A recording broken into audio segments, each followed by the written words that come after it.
प्रभू येशू ख्रिस्ताच्या सर्वश्रेष्ठ नावात आपणास अभिवादन.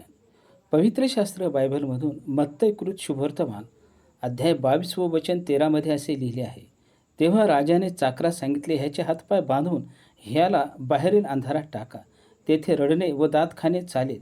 प्रभू येशू ख्रिस्ताने दाखला सांगितला असल्याचा सारांश असा: एक व्यक्ती पोशाख न घालता लग्नात शिरली व राजाने त्या व्यक्तीला हातपाय बांधून अंधारात टाकण्याचा व जेथे रडणे व दात खाणे आहे अशा ठिकाणी टाकण्याचा हुकूम केला.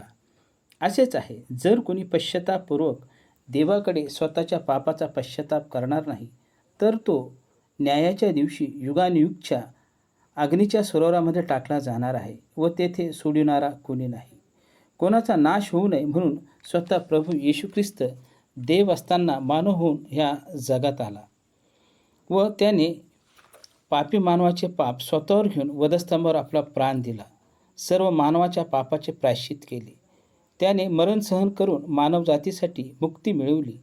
देवाने त्याला मरणातून तिसरे दिवशी उठविले व स्वर्गात आपल्या उजवीकडे बसून त्याला प्रभू असा अधिकार दिला आहे. आणि जो कोणी पश्चातापपूर्वक प्रभू येशू ख्रिस्ताच्या प्रीतीची जाणीव ठेवून पश्चाताप करील व त्याच्या मरणावर व देवाने त्याला तिसऱ्या दिवशी मरणातून उठण्यावर विश्वास ठेवून त्याला प्रभू म्हणून स्वीकारील, तो न्यायाच्या दिवशी तारला जाईल व युगानुयुगच्या नरकाग्नीपासून वाचेल. देव करो तुम्ही प्रभू येशू ख्रिस्तावर विश्वास ठेवून तारणाची वस्त्रे परिधान करावी. सुख मोठे तुझ